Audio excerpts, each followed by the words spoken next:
as I can. And can't you just tell me that? Firstly, thank you, Anita, for being here. It's a pleasure to start this series of events with the Sahitya Akademi and Atta Galatta with Anita Nair. She's one of our very known writers, not only in Bangalore but the country, and I don't think I need to talk about her here. People are interested in listening to her. What I would like to talk about is how this came about. It's quite interesting because, like Mr. Mahadikeshwar told you, I am on the advisory board and the general council, and I'm generally a total washout wherever I am in any meeting. I do nothing at all.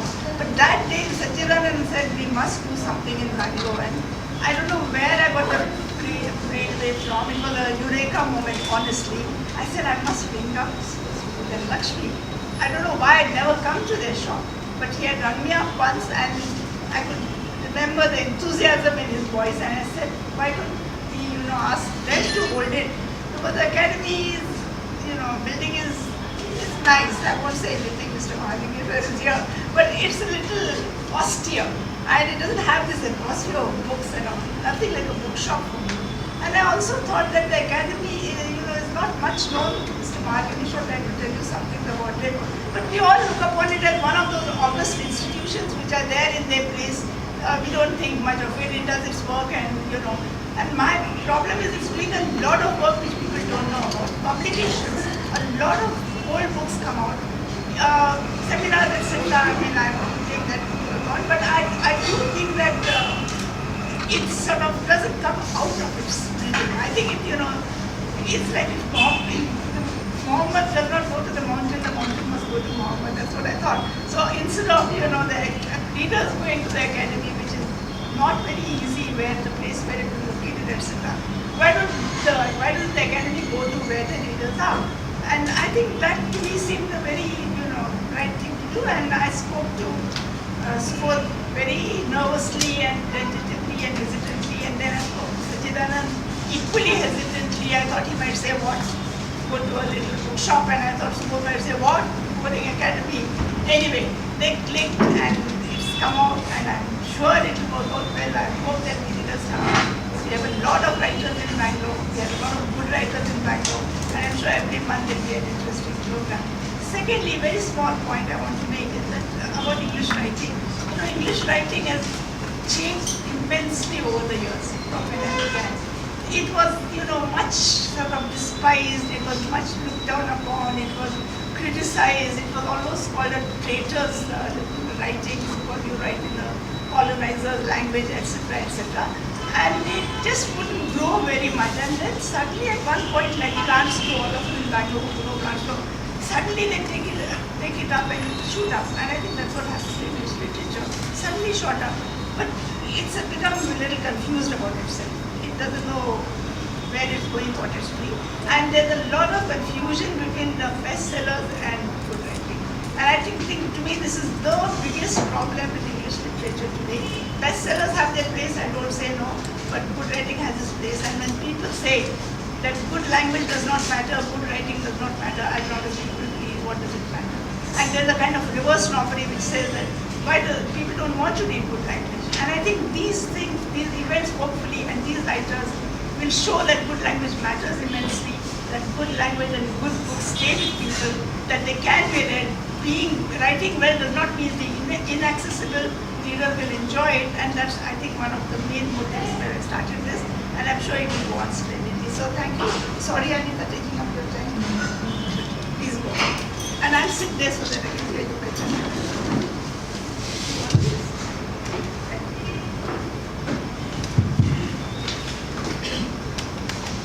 Do I need to use this? It's booming.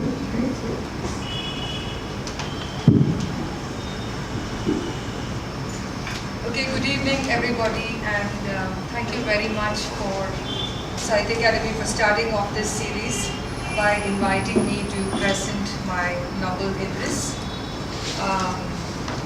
Ever since I wrote this book, I've had this great dilemma. I don't know whether I should say Idris, like the rest of the world seem to be saying, or I should say Idris, like the way I've heard it said amongst the Muslim community. But what I would like to start off by saying is that, I didn't set out to write a historical novel. It was never, I was not so ambitious, nor would I say I was so reckless enough to think that I could actually write a historical novel, because I don't have an academic background in history at all. But there was a particular situation where I had heard a few folk stories from Kerala. They were mostly kind of legends that had been passed down the oral tradition. And there was a particular story that fascinated me about a particular kingship ritual that used to be enacted in medieval Kerala, which was called Mamangam, and it was a 12-year festival which would take place in the northern part of Kerala, where the Zamorin would have a kind of festival of suzerainty, where all the vassal kings would have to come there and declare their allegiance to them. And it happened once every 12 years, and each time it would be, the Zamorin is usually chosen from the family, and he is the oldest living member. So every Mamanga would have a new Zamorin there. And every 12 years there was one particular kingdom that didn't accept the Zamorin as their emperor. And so they would try and assassinate him. And this is something that was known, it's part of the oral tradition of Kerala, but in a strange way, it never actually went outside Kerala. Not many people know about it. Even very well-known historians, when I've asked them about this, they kind of have a blank look on their recollection of this event. And so then I thought that perhaps it's time that someone actually wrote about it and told the world about there was this kind of a tradition. And the most interesting thing, of course, was that this kingdom where the rebel warriors came from, they knew that it was a suicide mission, because this was a group of maybe 18 to 20 men trying to fight against an army of 30,000 soldiers. And it was a foolhardy exercise. They knew that they were probably never going to get successful, but they still went because, one, like the samurai of Japan, it was a matter of honor. Secondly, they also believed that it was a divine ordinance that came to them that told them that they should actually go there and take part in this ritual of trying to assassinate the Zamorin. And so there are countless accounts of these various assassination attempts. But there was one particular event that took place in 1683, where we have in Kerala, we have a tradition called the Ulluans. They are the wandering minstrels. And they have a song where they talk about this particular man called Kandavar Menavan, who actually got as far as the Zamorin, and he believed before he went in that he was going to be successful, because in his horoscope he's being told that he would die on a particular day, and it wasn't the day that he was planning to assassinate the emperor. So he thought he was going to be the most successful man to be able to do this and get away with it, and probably go down in history as the person who assassinated a Zamorin finally. So there's a beautiful description of what happens and how he went there and what he did, what he ate, who he talked to, the gods he prayed to, the alms he gave to the Brahmins, etc. and so on. And then there's a description of how Kandavar goes into battle. Now, the interesting thing for me was this is a man who actually believes he's going to be successful because of what his horoscope tells him. And then I thought, what could make a person, someone who's as intelligent as he is, actually believe in something that's kind of not an exact science? And why would he actually put his life at such risk? Because these were 18 men who went in against an army of 30,000 soldiers, apart from all the soldiers brought in by the vassal kings. And so as I was thinking about Kandavar, I decided that I needed to talk about where he came from and what was his origins, what would make a person like this become the way he eventually becomes. And So now in this ballad, this folk ballad, there's a description of Kandavar's thigh being sliced by a sword. And they talked about how the sword actually went through his thigh, and it was like his thigh was described as the color of sugarcane. And that again was very interesting for me, because while in India we have a spectrum of complexions from very light skin to the very dark skin, the purplish sugarcane color is more an African tone rather than an Indian skin tone. And I was just thinking, and I said, what if? And then this whole construction of the story was built on what ifs. What if, because there was a lot of trade between Eastern Africa and Western India, especially towards Calicut region. Festival, which was also, the Kingship Festival was also like a giant trade fair. People came from all parts of the world. There were people who came from Lebanon, people who came from parts of Africa, they came from China, they came from Indonesia, and the Europeans were there, all of them were there. And so, since there was a lot of trade between Eastern Africa and Western India, I thought, what if this man came from East of Africa? What if he came to Calicut? What if something happened there and a child was born, a child who was half African and half Indian, half Malayali, that is. It would create a very interesting psyche. It would create a very interesting situation. And so Kandavar, of whom we know nothing about, history doesn't say anything about him apart from this folk ballad, and about 2 or 3 accounts by Englishmen who have written about him, maybe about a paragraph, talking about assassination attempt rather than the man. I decided to give Kandavar a fictitious history, eventually leading up to the point when he actually goes into battle.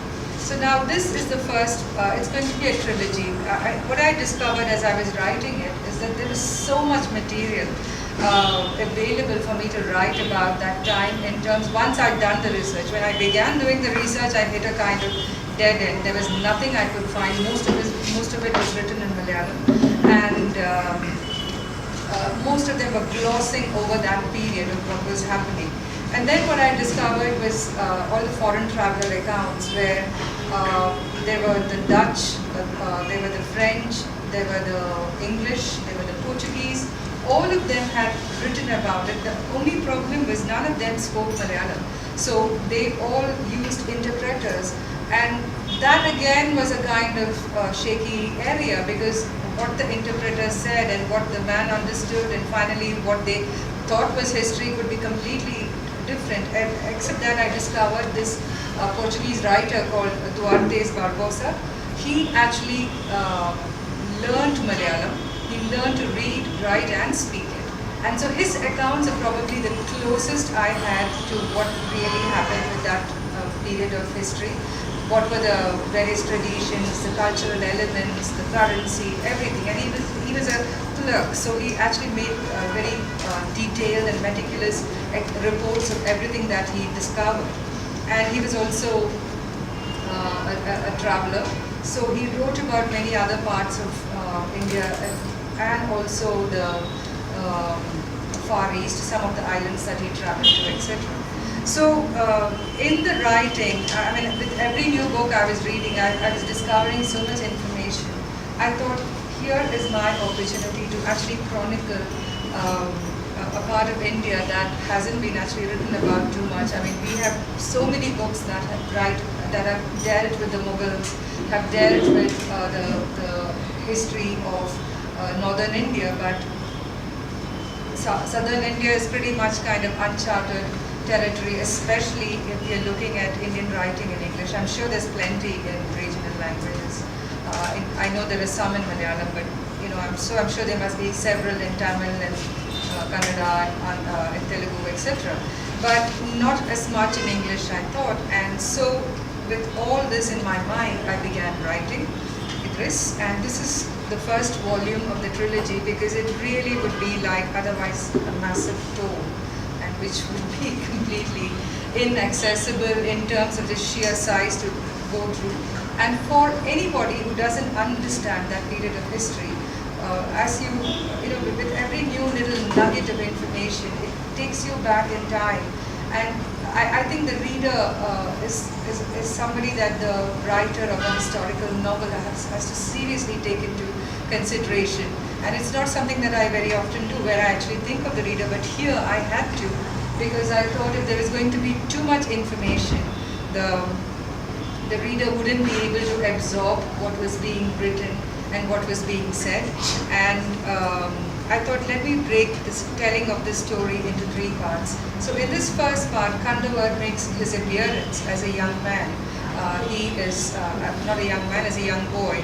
It starts when he's 9 years old and ends when he's almost 12. So the main character, the protagonist of this novel is actually Kandavar's father, Idris, who in some ways fashioned Kandavar's mind and what he eventually becomes as a person, and how that personality development is actually, I think, nurtured by the father, Idris. He cannot claim his paternity to the boy because given the very rigid caste rules they had in Kerala at that time, it was impossible for the father to claim his son for himself, because the father would be killed, the boy would be excommunicated, and the mother would be killed, because it was, it was barbaric. In fact, some of the rituals and some of the traditions and customs that were followed in that time in the name of religion and caste. So, in many ways, I think, as I was looking at that period of history, I think not much has changed from the way we look at caste offenses, even to this age. In some ways, we have made rapid and great developments, but in some ways, I think we've just stayed where we were in the 17th century. And in some ways, I think historical fiction actually allows us to open our eyes and look at it and ask ourselves, we talk about development and everything, but have you really at all moved on? We still seem to be stuck in some time home. So what I'm going to do is read a bit, and then if there are any questions, I'd be very happy to take it.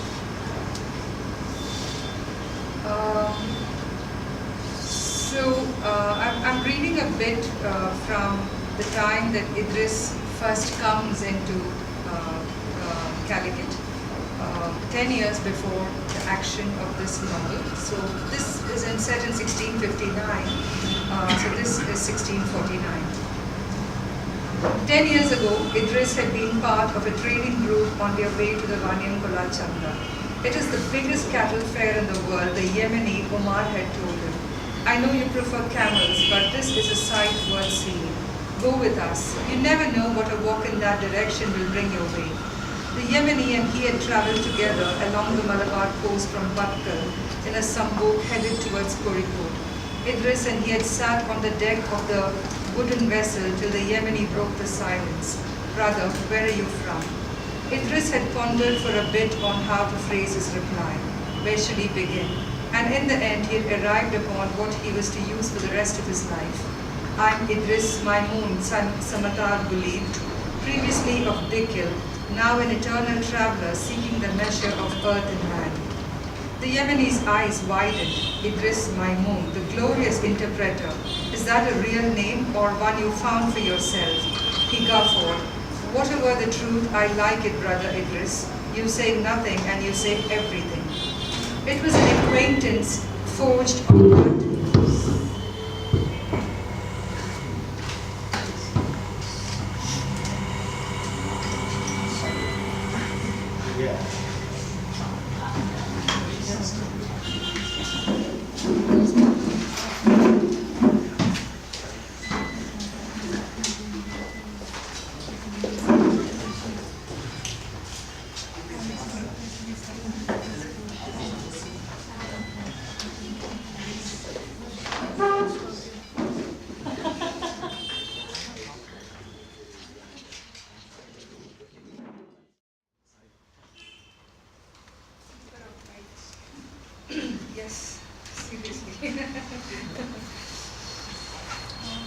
acquaintance forged on that bit of ambiguity that had tickled the Yemeni's fancy and would be no more. Idris preferred it that way. He knew the folly of having friends. Friendship was a responsibility.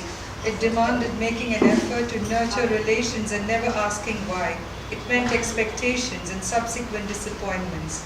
A lone traveler needed no friends. What he needed to cultivate were acquaintances. Someone to pass the time of the day with, someone who would find him a bed for the night and a meal. If he were to ask someone who would see him leave with a little more than a sigh and no regret.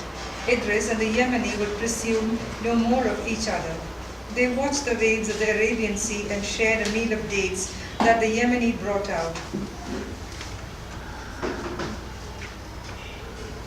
The Yemeni said, "Tell me, brother, what does the sea do to you?" Idris shrugged. "I'd rather be on a real camel than a ship pretending to be a camel." The Yemeni smiled. "So why are you on this ship then?" "I needed to move on," Idris said quietly, "and be away from the scrutiny of a certain man. The sea seemed the best place for that." "You're a fugitive?" The Yemeni was curious. "No, I've committed no crime yet, but if I stayed on, I would have had no option." The Yemeni looked into the distance. The Sambuk was their home for now. As long as they shared the space, they were brothers. The African had a proud tilt to his head. There was nothing sly or secretive about him, but he had few words, and even those didn't reveal much. "What will you do when you get to Kozhikode? Do you have a plan?" "No." Idris shook his head. "I haven't thought that far." The Yemeni smiled in relief. How could you not trust such a man? "It's time we ate," he said, gathering his things around him. Idris nodded gravely. Breaking bread with a stranger was the ultimate sign of acceptance. He liked the Yemeni too. On the deck of the Sambuk was a small area reserved for cooking. The Yemeni was a seasoned sea traveler. He laden supplies, which Idris hadn't had the time to. He had boarded the ship with one thought alone, to flee. In fact, he had chosen to come to Batkal, a lesser port, than go to Hinawa, where he feared he would be recognized. Idris watched as the Yemeni lit a small fire. "This may be nothing like you've eaten before, brother," the Yemeni said as he carefully brought out a pot in which crushed wheat lay soaking. From one of the other travelers, the Yemeni had procured half a chicken plucked and skinned. Idris watched as he simmered the meat in haris. From a little container, he poured a trickle of clarified butter into the pot. When the water was almost absorbed, the Yemeni took the pot off his makeshift stove and used a pestle to pound the mixture. Then he brought out a serving dish and poured the haris into it. He gestured to Idris to join him. The Yemeni then brought out a box, salt. He poured the coarse grain into the mortar and pounded it before sprinkling it over the food in the serving bowl. Idris still didn't speak. To say anything would be to undervalue the Yemeni's offer of brotherhood and peace. "Will you join me, brother?" the Yemeni asked softly. "Will you go against me, African?" is what he implies, Idris thought. Why do they all fear me so? Is it my height? Or is it my dead eye gleaming? "I will," Idris said, and squatted on his haunches. He watched the Yemeni stir in more clarified butter into the dish. The haris tasted strange yet familiar, and it filled him with a sense of comfort. "Sometimes we leave out the meat and add cinnamon and honey to it," the Yemeni said, using his fingers to fork the haris into his mouth. The dish soon emptied as the men ate their way through it. The Yemeni put the pot with the bones and bits of chicken back on the embers. "That will be our next meal and our last hot meal till we reach Kozhikode," he said, as he measured out 2 cups of water carefully. Idris looked heavenward. Allah had been kind to him again. Without the Yemeni, he would have starved. Idris and the Yemeni walked to a quieter part of the deck where they stood looking at the waves. Night had fallen, but the warmth of the day still clung to the air. The ship had dropped anchor, and the sound of waves slapping against its sides filled the darkness. "That is the Al-Mushtari," Idris said, pointing to the planet rising in the sky, resplendent with stars. "What?" the Yemeni asked, looking in the direction of the African's finger. "It's a planet, and not really a star," Idris explained. "You are a stargazer? Tell me, do the stars really hold our destiny? The Hindus believe that the stars determine the passage of our lives." The Yemeni's voice was low, and there was a strange wistfulness in his eyes and the curve of his mouth. Idris continued to look at the sky in silence. Then he spoke. There is a story that when the mother of Imam Shafi was expecting him, she saw a dream of how the Al-Mushtari descended on Egypt. The interpreter of dreams said a son would be born to her whose knowledge of the deen would exceed all that was known, and the people of Egypt would benefit from his teachings. A meteor shower flashed. Did you see that? The Yemeni's voice rose in excitement. It was like a cascade of pearls. Idris smiled at the poetic excess of the otherwise matter-of-fact Yemeni. Stars in the night sky did that to even the most staid of men. They turned them into soft-edged dreamers. I'm a trader, the Yemeni said. I buy goods from one place and sell in another. But do you know what I really want to do? He drew out a pouch tucked into the folds of his jalabia, then opened it on the palm of his hand. Pearls trickled out. One of them propelled another into the air and sent it flying. The pearl rose into the night, an arc of glistening beauty that almost went over the side of the ship, but Idris reached out and snared it in his palms. The Yemeni smiled. She was only seeking to return to where she came from, but you saved her, and now she's yours. Idris leaned forward to thrust it back into the Yemeni's heap of pearls. Don't be silly, I can't take this. Why not? Wise men say if you save a life, you become responsible for it. I didn't save a life, brother. Idris laughed. You saved her from ignominy. She's beautiful. She should adorn a woman's throat or a pasha's crown. If she had fallen into the sea, she would have rested on the ocean floor, forever forgotten. Keep her, if nothing else. In a moment of trouble, you can sell her to pay for your way forward. He paused and looked slyly at Idris, then continued, as you seek the measure of earth and man. Idris accepted the gift. It would have been ungracious to protest anymore. He wrapped it in a piece of cloth and placed it in the little skin pouch along with the black pebble. Pebble and pearl. One had changed his life. What would the other bring his way, he wondered. When they docked at Kozhikode and the Yemeni announced his plans to go to the Vanyankulam Chanda, Idris allowed himself to be persuaded. Thank you.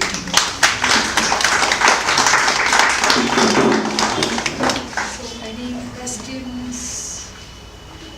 Any comments?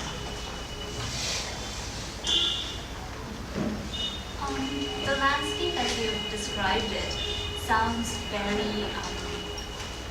The problem is feminism has given us too many negative ways to say this, but it sounds like a very male-oriented world at the moment. So what's that like, writing a place, especially for you, given the kinds of books you've written before, to talk from this much more ancient, much more masculine perspective? Well, I think the snippet that I have read is very male-dominated, but there are very, strong women characters in this. Especially if you're looking at central and northern Kerala.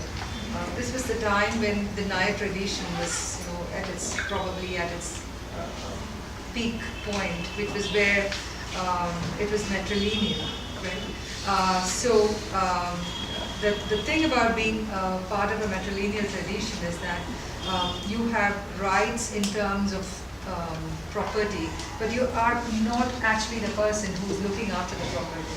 So ultimately, the woman is still to some extent subservient to the male. Matrilineal doesn't mean patriarchal. No, it's not patriarchal. That's a difference in Kerala, unlike probably I think the Kasi community who are actually matriarchal. So there is a woman, so there are some things where, for instance, a woman doesn't leave her home after her marriage. She stays in her own family, with her own family. The husband is actually more a consort than a husband. He comes to visit and goes away. And since there is no rigid marriage ceremony or marriage laws, the woman is free to actually choose another man if she tires of this one, or for the man to leave if he tires of this woman. But the thing is, ultimately, it doesn't work very well for the woman's psyche because she's constantly waiting. She doesn't know whether she's going to be dumped or whether she's going to be part of a long relationship. So there is that aspect of being a woman that I've talked about here. And there is another character whom Idris actually meets in Golconda, in the Krishna district. Again, a woman who is part of a very patriarchal tradition, but chooses to live alone. And so because of that, she is the matter of much speculation. And so I think I kind of balanced out this whole thing of writing about men, but also writing about women. If you look at it, it's not very different from writing about women today. It's pretty much the same in that sense. But I think I did have to kind of get into the skin of a man who is sensitive in many ways, but also still a product of that time. So, you know, he doesn't see women as integral to his life.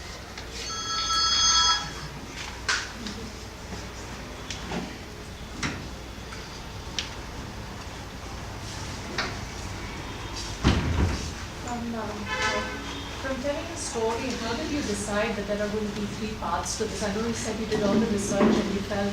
So how did you decide there are going to be 3, and how did you know or feel confident as a writer that the second and third would also be as strong as the first?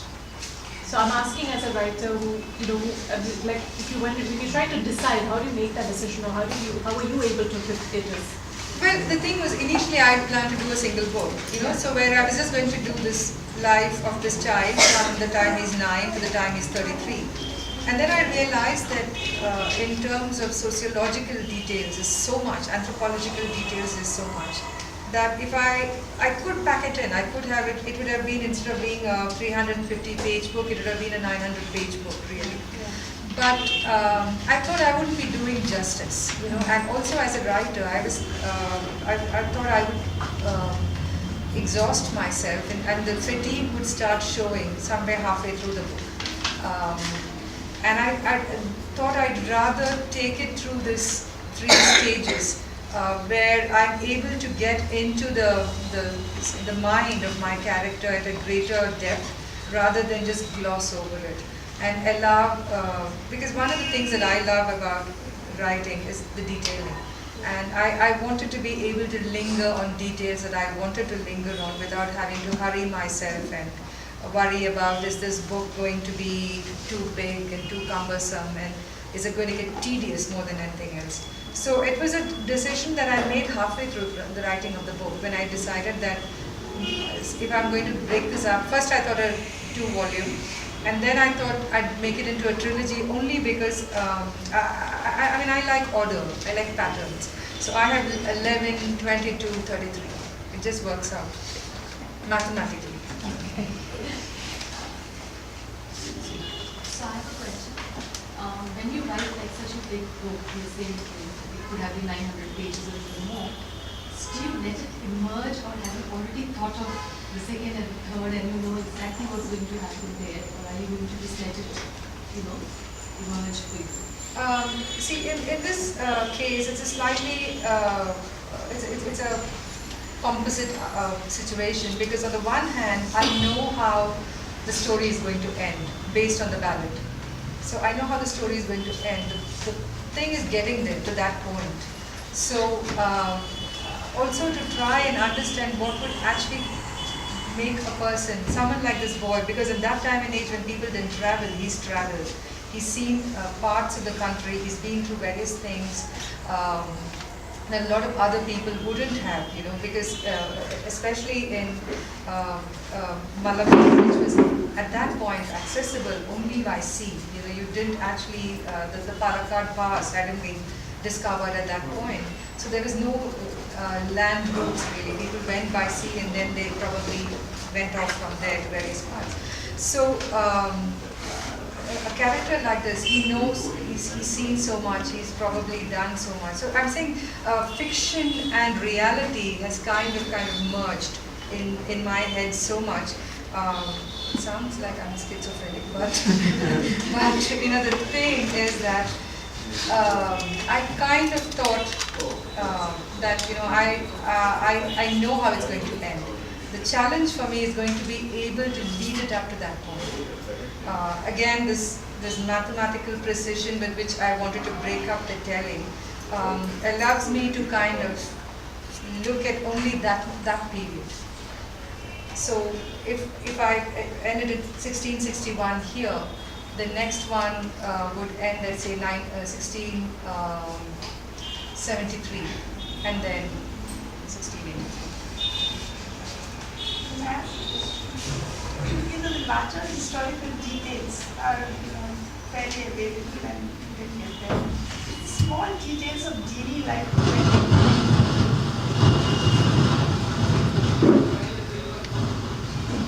I mean, if I were to write, which I never will, a historical book, I think that would sort of really be the problem. Yes. How did you solve that? So one, of course, was, this is one of my favorite accounts about writing this book was, when I started writing it, the first chapter when I was writing it, and I was describing this house where Kandavar lives in. And typically I was thinking about my own family home and describing it like that, because the architecture was the same. They had a Nalakata, which is like, a fort thing, and you have a central courtyard. And I was describing it and going on into details about the sun on the tile roof and all that stuff and so on. And then I discovered somewhere that that only the Zamorin and temples were allowed to have a tile roof, the Zamorin's palace, and all other people, even if he was a small chieftain or a small king, they had to have a thatched roof.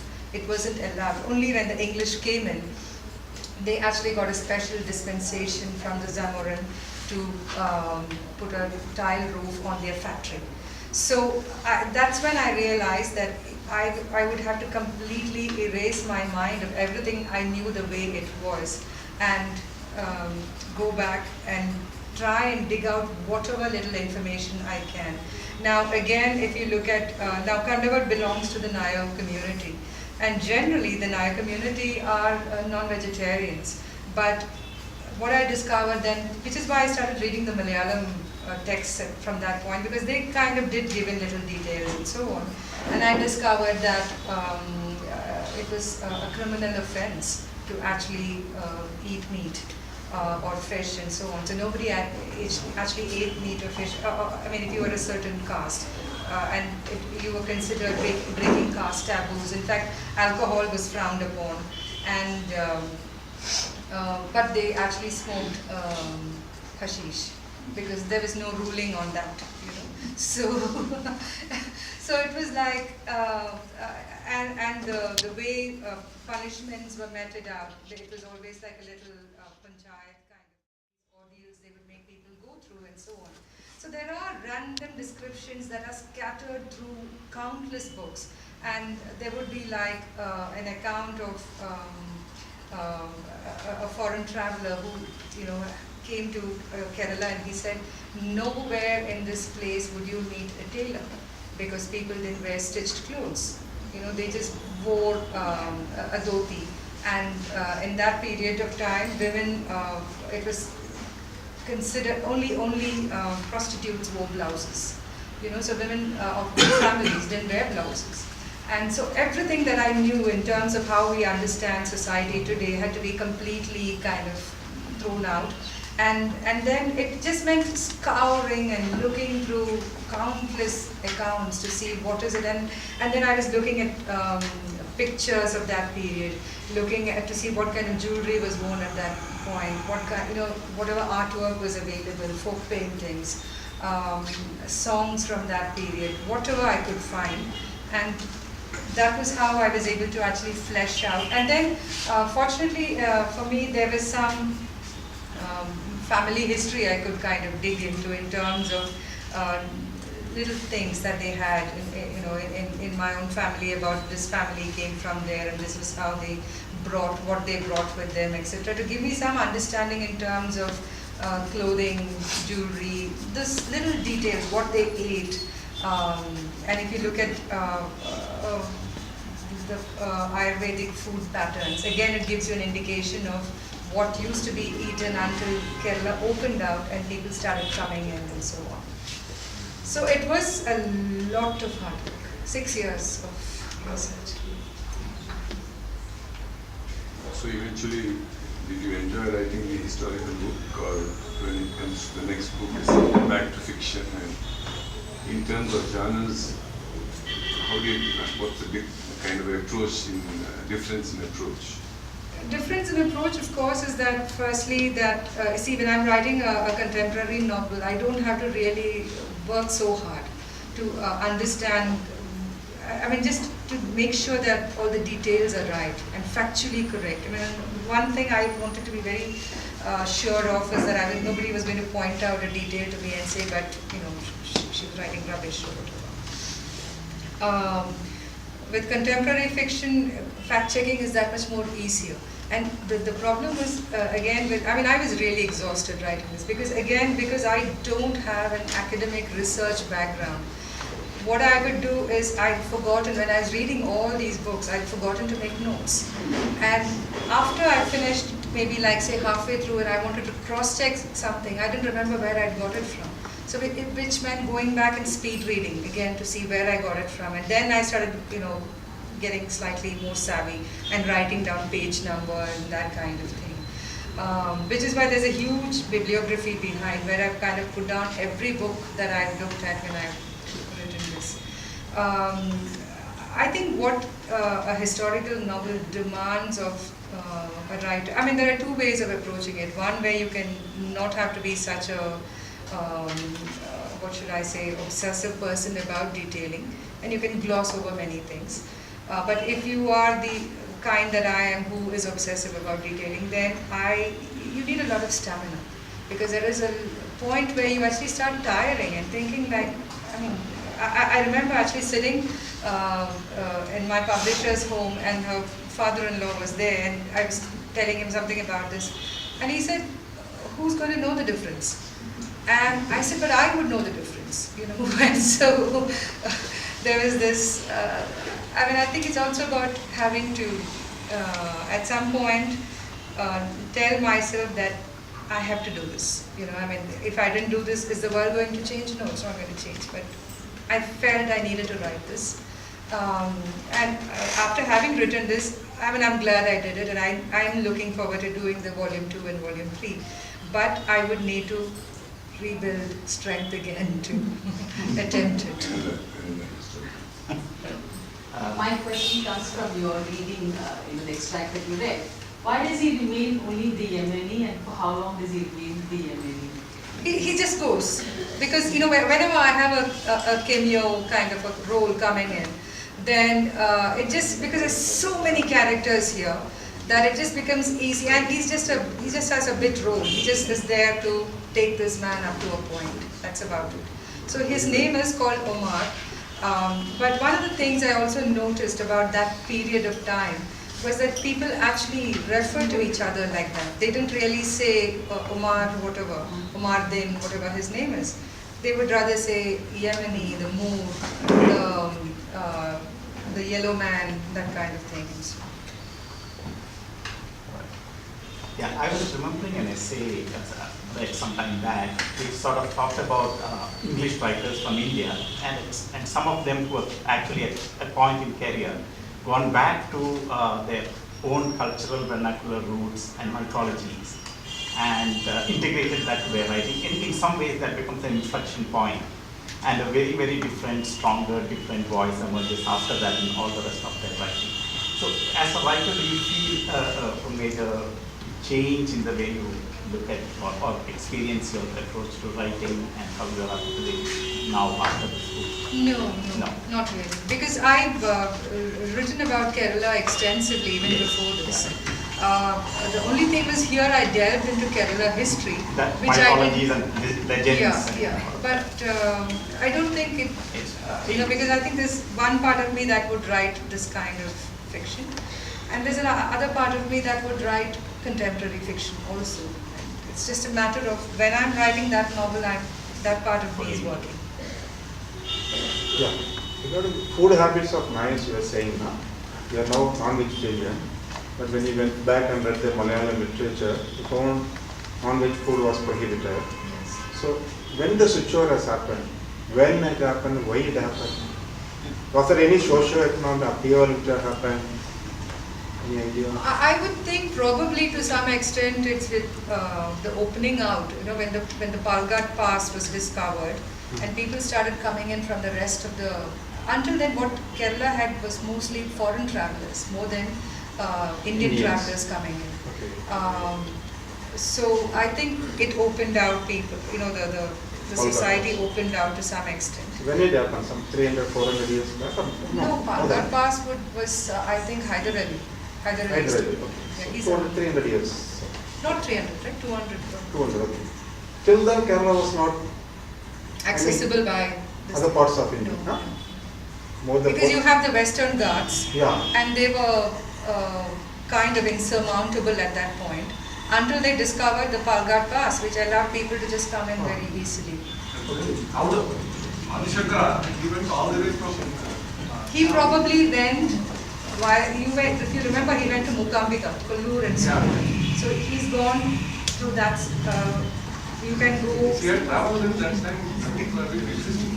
The route would have been existing, but he was I presume, okay, that. But if you're looking at the trading community, they are not going to take those kind of risks. Okay. Outside world discovered India through Palghat Pass, but Malayalis have been known for traveling outside, right? But Now if you say- not in that time and age. Huh? Not that time and age. Okay. Because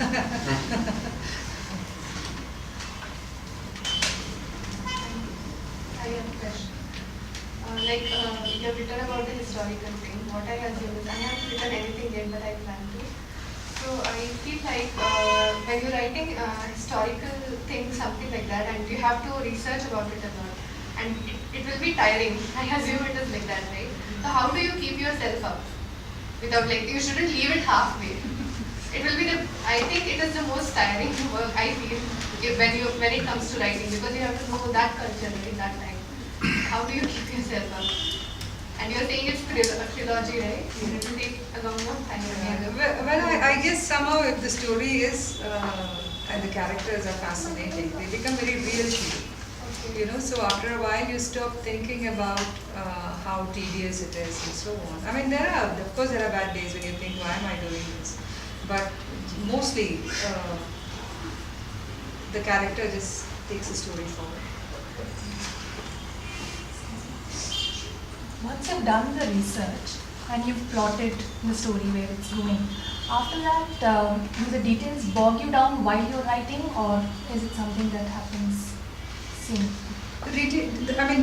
The problem with research is sometimes research can become tedious, you know, and the weight of research can cripple the telling, actually. So I think it's a kind of very fine line to be able to say this is what is relevant to the story, this is irrelevant, and I don't have to put everything that I have discovered. You know, maybe in volume 2 or volume 3 there would be a place for it, but in this book I don't need to put it in. This is not about Idris. Other character you have created, Inspector Gowda. Cut like a worm. Yeah. Where did you get that character? Was it a real character or something? No, not at all. He's a Nothing fictitious like- character entirely. You don't have any other sequels for that? Actually I'm working on the second one right now. I wanted a break from history and I go back to contemporary life. Of all the inspectors, Bangalore inspectors found to be good. Something like that? Bombay or... No, it's just going to be Gowda. Okay. How do you work on two different and very diverse books at the same time? Like you said, you're writing a historical novel and you're probably working on the sequel to Cut Like a Worm. So how do you manage to write two very, very diverse, they're set in very different times and very different settings. So how do you manage to write two different books? Well, the thing is, I'm not actually writing two books at the same time. For instance, when I was working on an earlier novel, on Cut Like Wound, and one before that also, I was researching this thing. Okay, I was researching Idris. So the moment I finished Cut Like Wound is when I started writing Idris. But when, I mean, it would be kind of impossible for me to kind of straddle two time frames and two, everything is different and there's absolutely nothing remotely that's alike. So what I do is the moment this is over, then I have to kind of completely forget about it. And I'm sure, like, if you ask any of the other writers here, Shashi, Nusha, and so on, all of them would tell you that when you're working on a particular book, that becomes your single most concern in life. Everything else dwindles away, and you forget you've written books before that, and there may be books coming after this. At that point, this is the single most focus in your life. And so a previous book will never influence another book, despite it being very different. Well, at least not for me, unless of course one was doing a sequel like the way I'm doing, where then I have to make sure that if in the first novel of the series, if I have my character having a certain eccentricity, I have to make sure that the eccentricity is carried through, or that he doesn't contradict himself too much. People change, so he can contradict himself, but not to that extent, not behavioral patterns, quirks and stuff.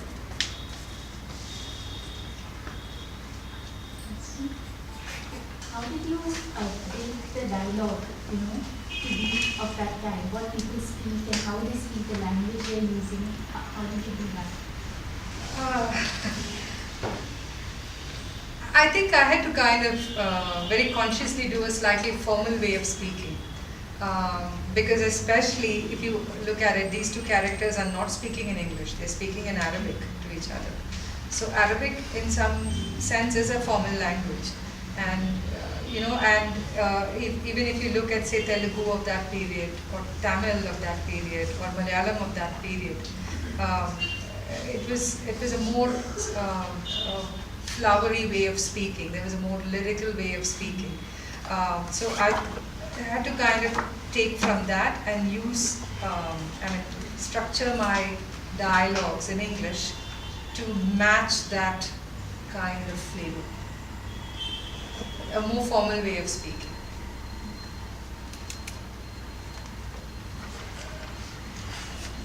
The second character is going to remain throughout the book? Or? He's there in this book. I haven't decided what I'm going to do with him.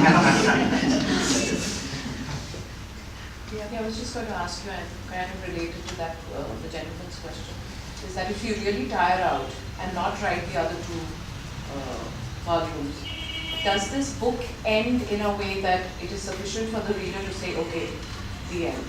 Yes, it does. Or but the thing is the generally reader left no, hanging and wanting more? Well, I do hope you, as a reader, will want more. But no, in the sense that it could be a disappointment, because if the writer doesn't wish to write, then... No, not in that sense. Because you see, ultimately, it has to be a standalone volume too. It's not, it is a complete book in itself. But you're also kind of leaving it open to an extent where I have enough material for me to, enough leads for me to take on and carry it forward.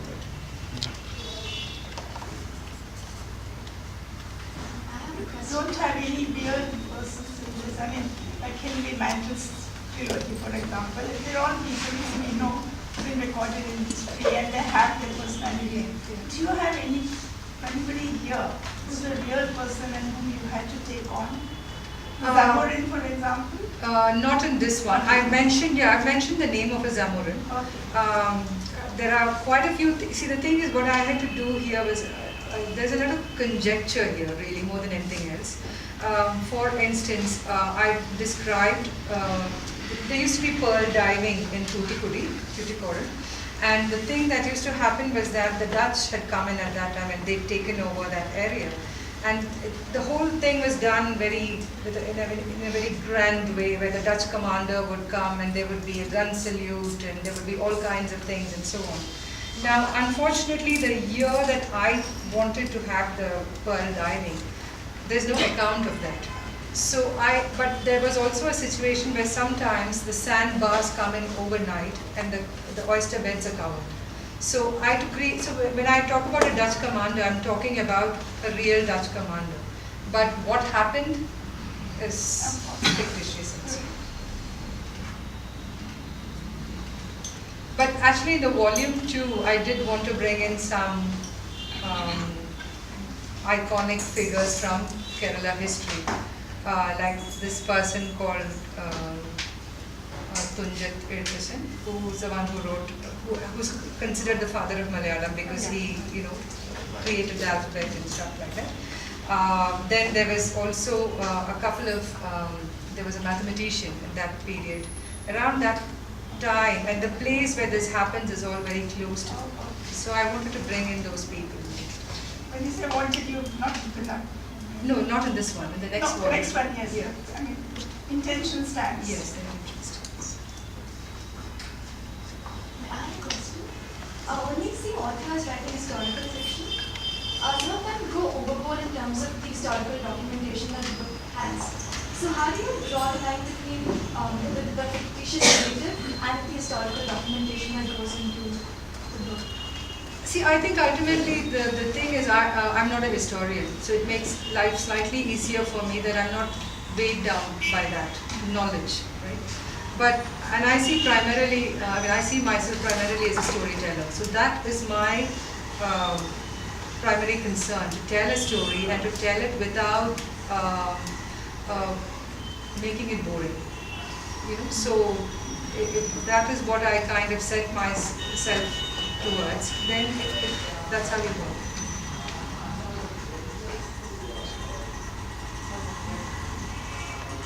May I?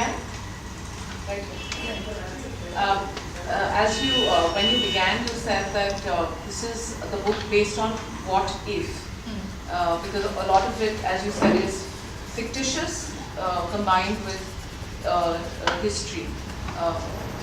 I want to know if you, were to write again a same combination of history and fiction, supposedly placed in modern India, which is the historical moment or an event that you would write about and lead to what if this was the outcome? Gosh. One of the things that interests me about, the thing is I have to be very clear about this. I don't know much about Indian history. I mean, just what all of us have studied in school and college, that's about it, but not in such great details. But what would interest me, one is the 1921, there were these, it had its repercussions in Kerala. There was a lot of Hindu-Muslim clashes. Actually, it was, I think, fueled by the British because it was purely divide and rule policy more than anything else.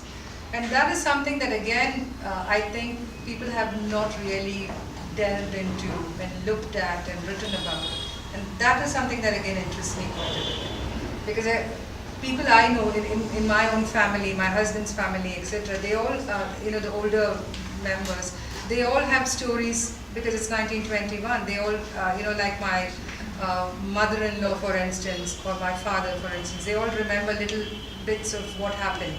They were very small children then and so on. But if you come outside Kerala and you talk to even like a really well-known historian and so on, ask them about the Khilafat moment, you draw a blank there. So I'd like to write about that.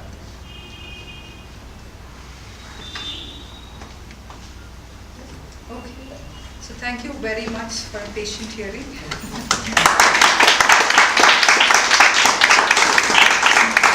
And thank you, Shashi. Sir, we don't do anything formal here, so I'm really uncomfortable doing this. But thank you very much for thinking of us when you wanted to do this series of activities. It's an absolute honor, and I hope that we continue to do this. It was an absolute pleasure to have you here as first in this series. We've been trying to get you here for a meeting, and I think this is the time when all the stars sort of light up, and truly an honor to have you here, and thank you so much. Thank you. Thank you all for coming. And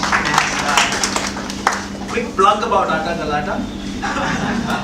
We are Indian language bookstore. We carry writing in English, all the South Indian languages, Bengali, Hindi, and carry Indian writing. And we're also a venue for a very sort of eclectic mix of events. We do between 20 and 25 events in a month. Book readings, poetry, theatre, film screenings, workshops, and we publish a calendar of events which goes out once a week. So if any of you are interested, check us out on our Facebook page, or we have a calendar, you can sign up for it. Thank you all, and thanks once again, Anita, and Sahitya Academy. Thank you so much.